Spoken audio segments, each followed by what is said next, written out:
čísla ovplyvňujú generácie. Poviem to jednou vetou. Keď sa generácie stretnú, zmení sa význam slova ja. Každá generácia v sebe nosí iný príbeh. Niektorí vyrastali na dvore, na roli, iní v kruhu priateľov, v diskotekách, iní pri televízore za počítačom a tí najmladší pri obrazovke, ktorá nikdy nesasne. Generácia baby boomers je to generácia, ktorá verí v sile práce, pravidiel, istôt, ktorí si vážia chlieb, stabilitu a poctivý výkon.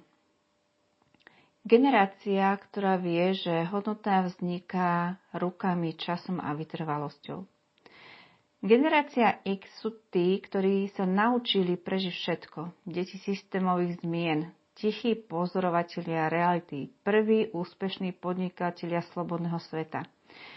Generácia, ktorá prežila systémové zmeny a naučila sa stať pevne, stala sa priekopníkom osobného rozvoja, spirituality a nového spôsobu myslenia, ktorý spája slobodu a zodpovednosť.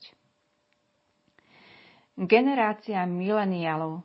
Je to generácia technológií, sú ambiciózni, kariérne orientovaní, sociálne aktívni v práci, ale hlboko pripútaní k obrazovkám a výkonu. A práve oni sú tou generáciou, ktorá zahltila svet materializmom a komerciou.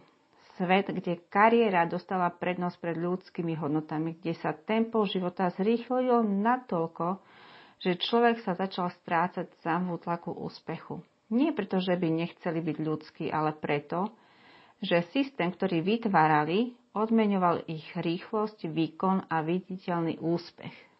Generácia Z sú to deti digitálneho sveta, ktoré sa rodia s otázkou prečo, rovnako prirodzenú ako dýchanie, ešte skôr sa ako s otázkou ako.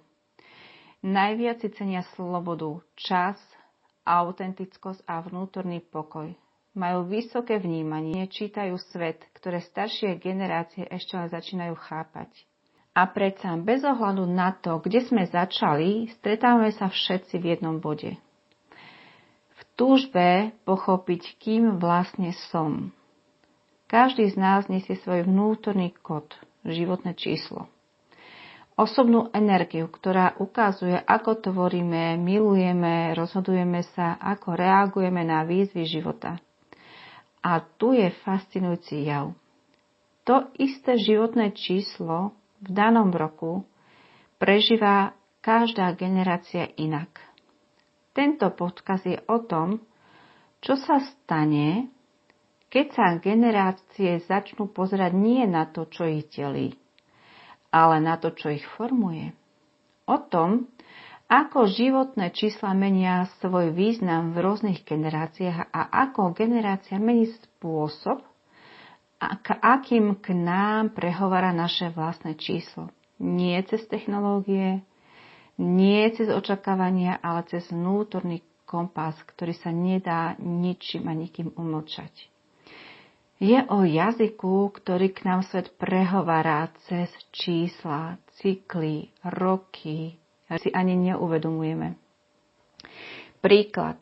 Životná jednotka u mileniála je o kariérnej dominancii, ale u generácie X nesie múdrosť a vnútornú autonómiu. Životná čísla 3 u boomera je pracovité srdce, ale u generácii Z napríklad je to čistá tvorivá sloboda. A životná sedmička u generácie X hľadá pokoj, kdežto u generácie Z hľadá pravdu. Prečo? Lebo číslo je energia, ale generácia je pôda, v ktorej tá generácia rastie. Čiže číslo je kód a generácia je kontext. Keď sa tieto dve vrstvy stretnú, vznikne jedinečný popis človeka. Jeho životná energia. Je to jazyk energie, jazyk generácií. Je to energetika vedomia a je to o nás všetkých. Každá generácia počuje ten istý tón, ale iným uchom, iným srdcom, iným príbehom. A až keď toto všetko pochopíme, môžeme porozumieť tomu, čo prichádza. Na kolektívnej úrovni rok 2026 symbolizuje jednotku zrodenie, vedomie seba, vodcovstvo, ale aj samotu. Je to archetyp človeka, ktorý sa učí stať pevne nie proti svetu, ale v ňom. V roku 2026 bude táto energia pôsobiť na všetkých, ale inak podľa tohto vnútorného kódu, ktorý si nesieme. Generácie sa tak ocitnú na križovatke, nie len technologickej, ale aj duchovnej a psychologickej. Na osobnej úrovni to znamená, je to návrat k sebe, lebo životné číslo v roku 2026 nie je len o vonkajších zmenách. Je o odvahe byť pravdivý. Vo vzťahoch to znamená úprimnosť bez drámy. V práci konanie v súlade s hodnotami. Na úrovni duše je to návrat k pokoju, ktorý nie je pasivitou, ale silou. Ak by som citovala Marca Aurelia, možno by on povedal, nie je dôležité, čo robíš, ale z akého miesta to robíš. Príklad u životného čísla 1 bol napríklad Nikola Tesla. Žil v dobe, keď ľudstvo prechádzalo priemyselnou transformáciou. My teraz transformácie vedomia. Jeho kód, ktorý je veľmi známy 369, opisoval energiu, frekvenciu, vibráciu. Dnes my sme to povedali ako vedomie, tvorivosť a rezonanciu. Každé číslo je jazyk energie a v roku 2026 bude o tom naučiť sa ním hovoriť znova, ale vedome. 2026 bude o tom, kto sa zjednotí so sebou, so svetom, s vlastným rytmom, nie o tom, kto vyhrá. Keď sa tieto generácie stretnú na križovatke, môžeme sa navzájom naučiť to, čo sme zabudli. A možno práve o tom, v tomto tichu, na tejto križovatke začína nový svet. Pretože každé číslo životné číslo nesie iný archetyp, spôsob, ako človek chápe silu, tvorí, reaguje. V roku jednotky sa energia prebudí inak, podľa toho, v akej generácii sa človek nachádza. Generácia baby boomers, to sú ľudia narodení od roku 1946 až 1964, čiže vo veku od 62 rokov do 80 rokov. Vašou témou roka 2026 bude znovu zrodenie cez múdrosť a silu v uvoľnení. Keďže sa budeme nachádzať vo vibrácii čísla 10 a 1, pre túto vašu generáciu bude o zásadnom posune z výkonu do zmyslu, z kontroly do dôvery, z vonkajšej aktivity do vnútornej stability. Pre mnohých ľudí to bude obdobie, keď sa už nedá prežiť na autopilota. Ak minulé 10 ročia patrí zodpovednosti budovaniu a udržiavaniu systému, tento rok vás pozýva k inému štýlu, druhu sily. K sile, ktorá už nepotrebuje dokazovať, ale chápe. Číslo 10 reprezentuje aj kolo osudu, ktoré prináša uzavretie starých cyklov. Mnohé situácie, ktoré sa vás držali dlhé roky, sa začnú prirodzene rozpúšťať. Nie ako strata, ale ako nový priestor vášho nového bytia. Už nejde o to, čo ešte treba spraviť, ale o to, ako sa v tom cítim, čo je. Jednotka, ktorá následuje po 10, je o novom začiatku. Pre vás nie v zmysle budovania niečoho veľkého, ale v zmysle osobného znovu zrodenia. Ako to myslím?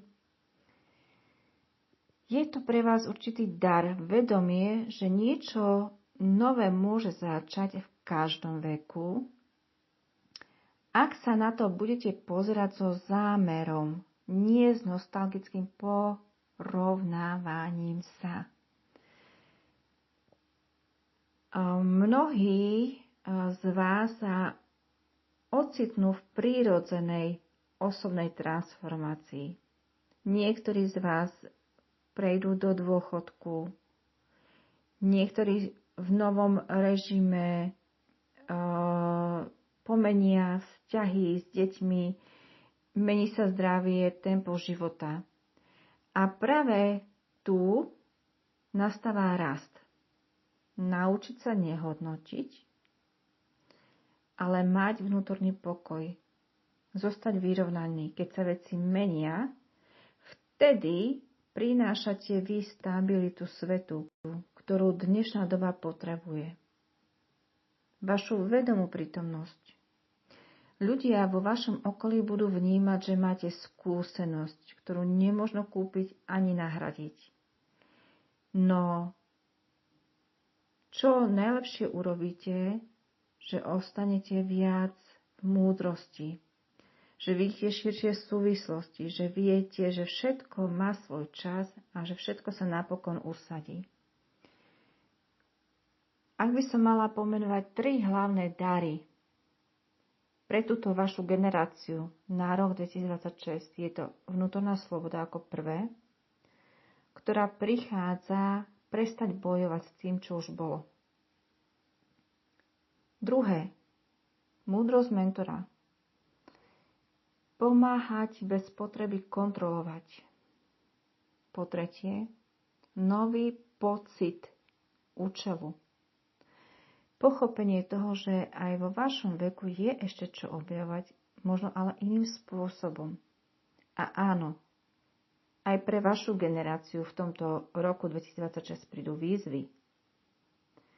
To, že sa vám mení rola, že ste súčasťou iného nového cyklu, kde vzniká nový princíp. Že sa presúvate z jedného vplyvu do druhého. Ale nie cez moc, ale cez prítomnosť a pokoj. Ak ste boli celý život naučení držať druhých, teraz prichádza čas naučiť sa prijímať. Aj to je forma sily. Dovoliť iným, aby sa o vás postarali, aby vám pomohli, aby sa vaše skúsenosti premieniali na vzácnosť. Čiže byť viditeľný, hlboký a priviesť všetko k pochopeniu. Cez pokoj, nadhľad a úsmev, ktorý hovorí, že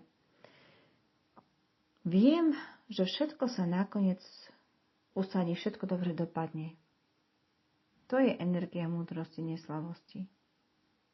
Pochopiť, že sila nie je v presadzovaní vašich názorov a postojov, čo ste nadobudli za život, lebo ste tak boli naučení, ale v porozumení, v dôvere, nie v držaní. Nie v tom, čo sa staví, ale v tom, čo zostáva, keď všetko ostatné sa mení.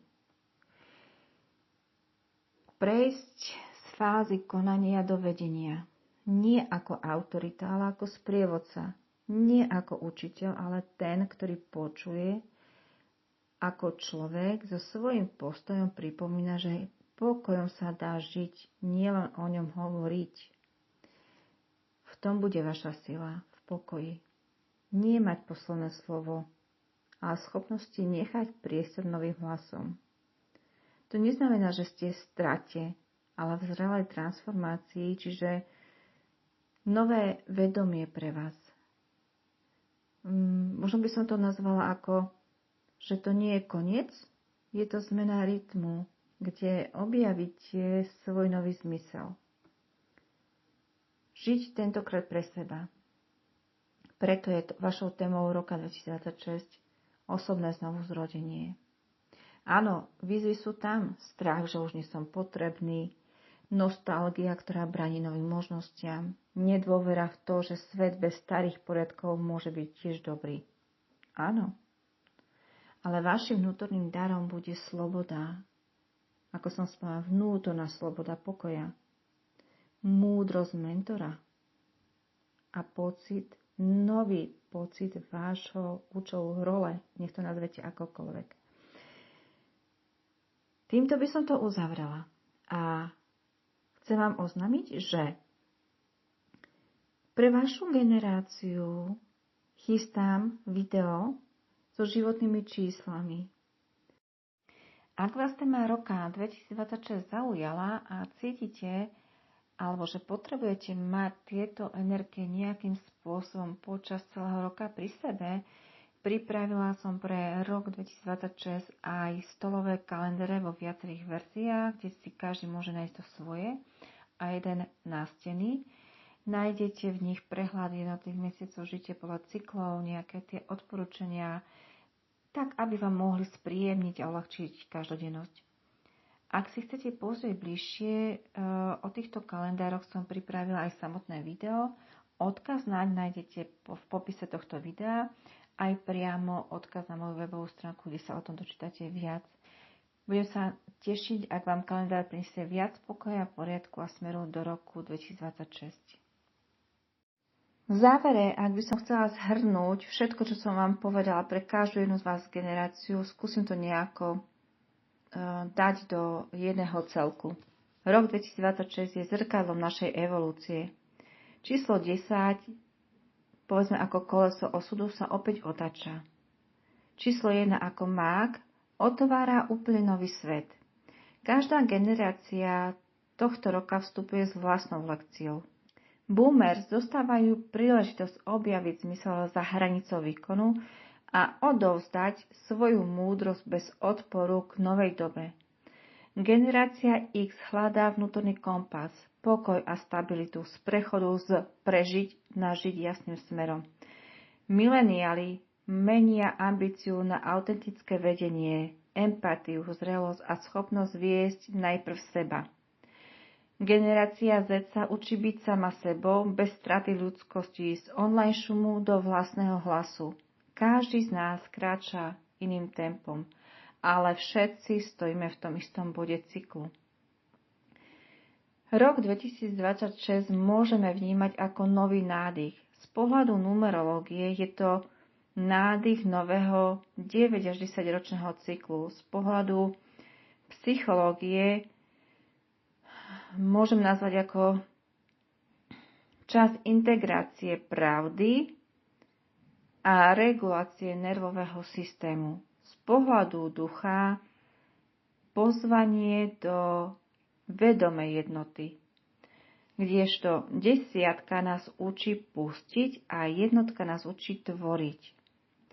Filozoficky by sa to dalo povedať,